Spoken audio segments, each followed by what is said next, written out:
ইমাম তিরমিজি 6 খানা সহিহ হাদিস, বুখারী, মুসলিম, আবু দাউদ, নাসাই, তিরমিজি, ইবনে মাজাহ, তার মধ্যে এটা হচ্ছে তিরমিজি সুনান তিরমিজি।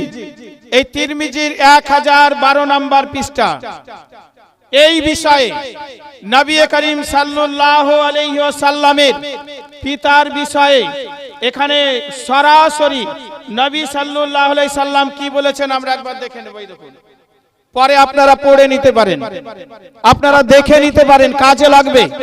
বাড়ির দিকে লক্ষ্য রাখুন, সতর্ক হন, না হলে খুবই ভয়ঙ্কর অবস্থা। আপনি মরে যাবেন, আপনি কবরে চলে যাবেন, আপনার জন্য দোয়া হবে না। বলবে দোয়া করা বেদাত, 4 দিন করা বেদাত, 40 দিন করা বেদাত, হারাম, নাজায়েজ। কারা বলবে জানেন? এরা যারা নবীর পিতামাতাকে জাহান্নামী বলতে পারে, যারা নবীজির সুপারিশকে অস্বীকার করতে পারে, যারা নবীর পিতামাতাকে মুশরিক বলে ঘোষণা দিতে পারে, তারা আপনার বাপকে মুশরিক বলবে, তাতে কি যায় আসে? আমাকে বেদাতি বলবে, তাতে কি যায় আসে? ওরা তো আল্লাহর নবীর পিতামাতাকেই খাতির করেনি, তা আমার বাপ মাকে কি খাতির করবে বলেন? তাই না? আমি কে? তাদের কাছে আমার কি মূল্য আছে? যার কাছে নবীর ক্ষমতাকে অস্বীকার করে, যার কাছে নবীর ক্ষমতা তুচ্ছ তাচ্ছিল্য হয়ে যায়, নবীজির পিতামাতা তুচ্ছ তাচ্ছিল্য হয়ে যায়, তার কাছে আমি তিরমিজি শরীফের হাদিসটা পড়ছি, একটাও বাংলা আপনাদের সুবিধার্থে, আমি আরবিটা পড়লাম না, এখানে আরবিটা আমার কাছে আছে, সময় বাঁচানোর জন্য এটা পড়ছি। 3546 নম্বর হাদিস এই কিতাবে। এটা বুখারীতে সমর্থক হাদিস আছে, হাদিস নাম্বার 539, হাদিস নাম্বার 3296, হাদিস নাম্বার 3256। এতগুলো হাদিসের মধ্যেও আছে এই ধরনেরই, কিন্তু হুবহু এই রকম হাদিস নয়। হাদিসটা একটু শুনবেন। হযরত আল মুত্তালিব ইবনে আবু ওয়াদা থেকে বর্ণিত, এটা সরাসরি হাদিস, এটা কিন্তু কোনো মৌলবীর লেখা কথা আমি বলছি না এখন।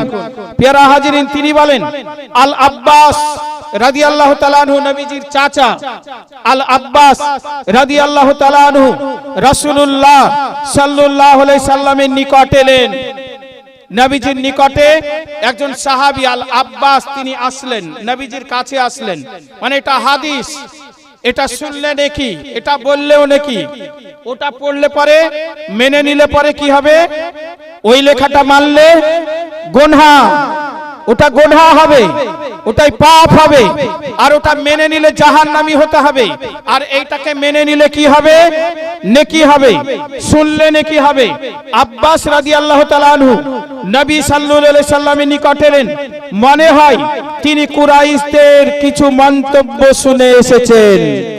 নবীজির জীবদ্দশায়, নবীজির জীবদ্দশায়, নবীজি যখন মদিনাতুল মানওয়ারায়, নবীজি যখন মক্কাতুল মুকাররমায়, তখন দুটো মানুষ ছিল, তাদের কাজ ছিল শুধু কুৎসা তৈরি করা আর রটনা করা আর শুধু বলে দেওয়া, এ নবী এই, নবী ওই, নবী ওই। এমন কি আমরা যেমন বলি সাহারে পুষ্প, তেমনি আমাদের নবীর জন্য বলা হয়েছিল, এর আগে হাদিসটি আছে, নর্দমাই পুষ্প, মানে নবীকে বলা হয়েছিল নর্দমাতে একটা ভালো ছেলে তৈরি হয়েছে।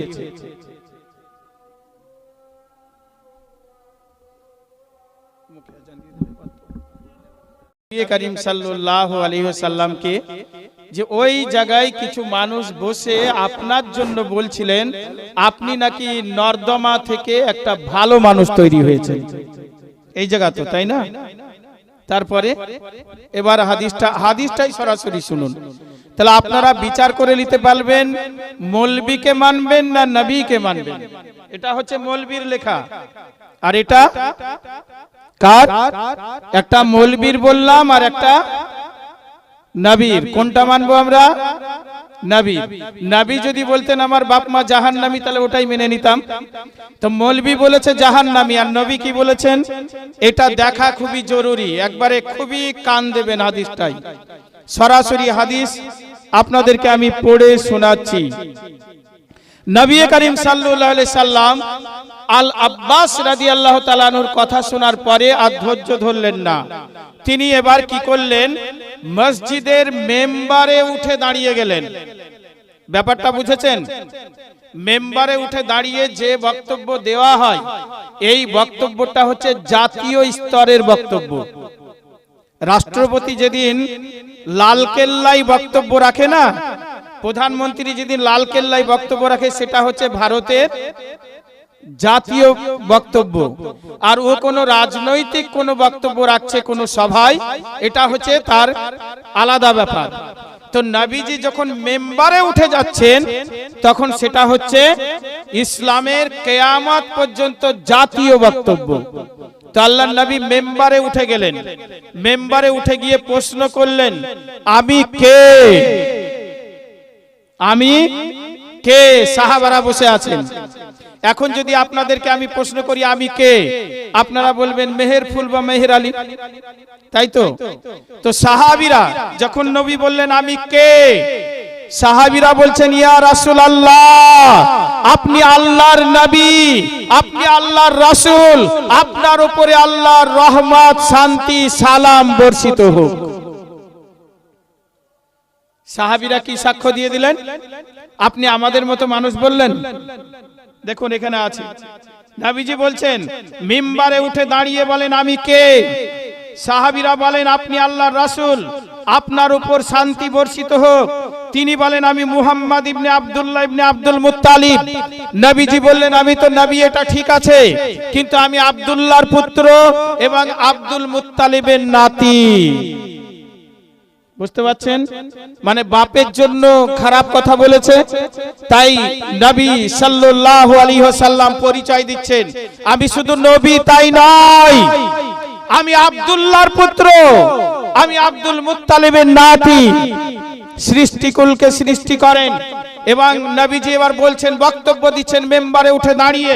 নবীর বক্তব্য শুনুন। আল্লাহ তাআলা সৃষ্টিকুলকে সৃষ্টি করেন এবং তাদের মধ্যে সর্বাপেক্ষা উত্তম লোকদের থেকে আমাকে বের করেন। বুঝে নিয়েছেন? বুঝতে পারলেন? নবী কি বললেন? আল্লাহ সৃষ্টিকুলকে সৃষ্টি করার পর সর্বাপেক্ষা উত্তম লোকদের থেকে আমাকে বের করেন। লোকদের হচ্ছে বহু বচন, এক বচন তো নয়। লোকদের মানে একটা বংশ, একটা দল, একটা জাতি, একটা কম।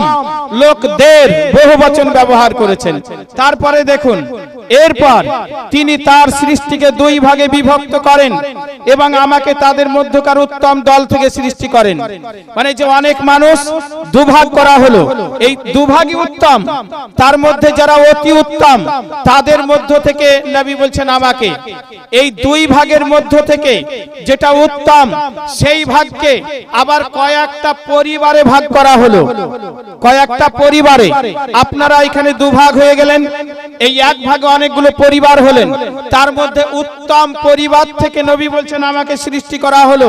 তারপরে শেষ বলছেন, শেষ উত্তম পরিবারের ও উত্তম ব্যক্তি থেকে আমার জন্ম দেন। উত্তম ব্যক্তিটা কয় বচন? ব্যক্তি এক বচন।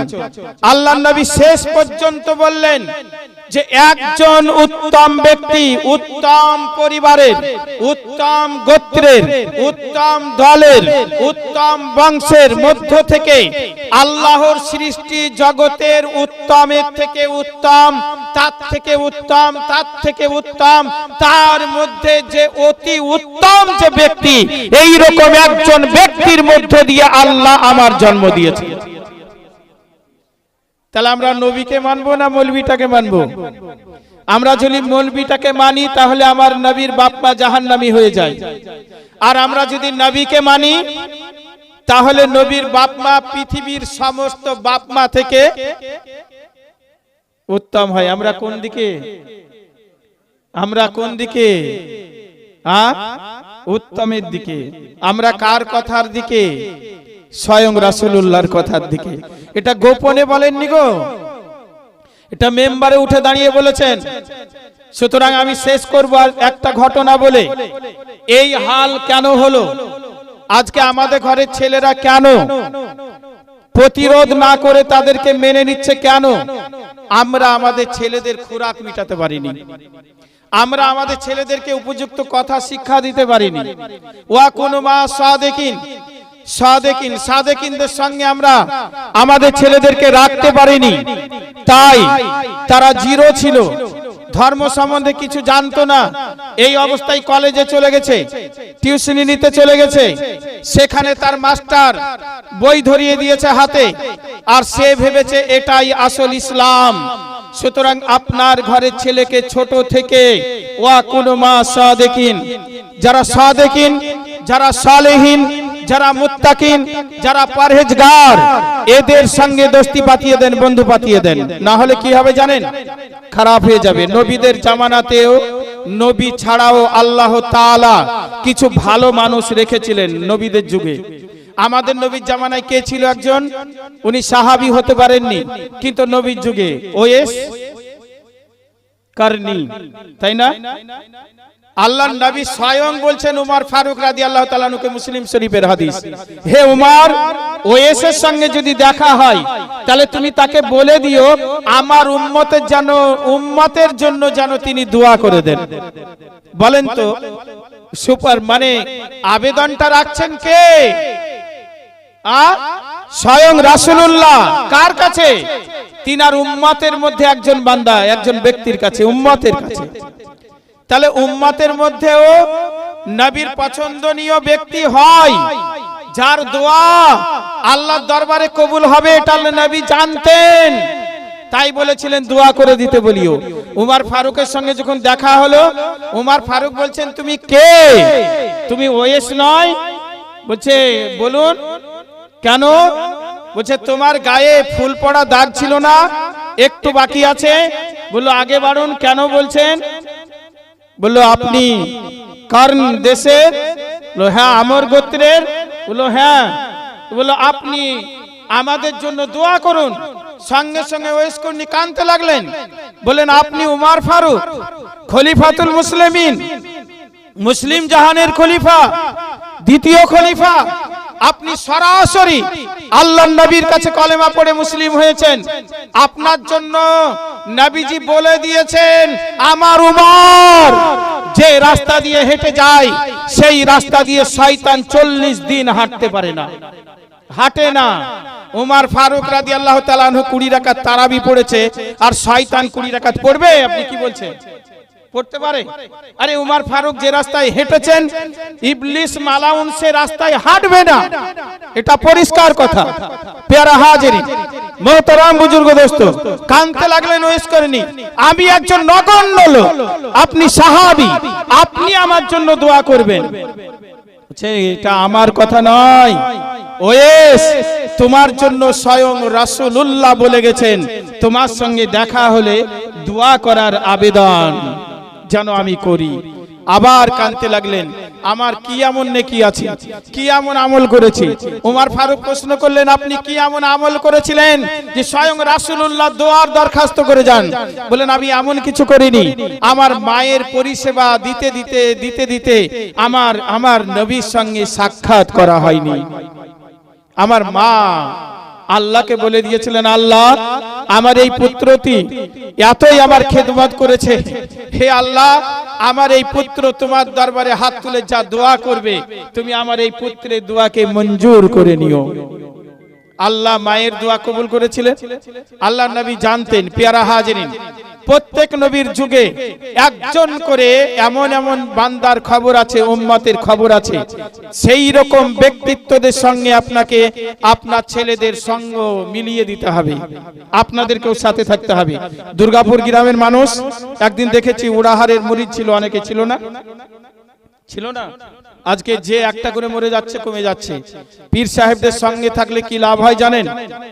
এই পীর সাহেবদের বলে নবী সাহাবীরা কোন পীরকে মেনেছেন প্রশ্ন করছে, অনেকে প্রশ্ন করে আজকের দিনে সাহাবীদের একটা কবরও পাকা নাই। মিথ্যা কথা, আমি নিজে দেখে আসলাম।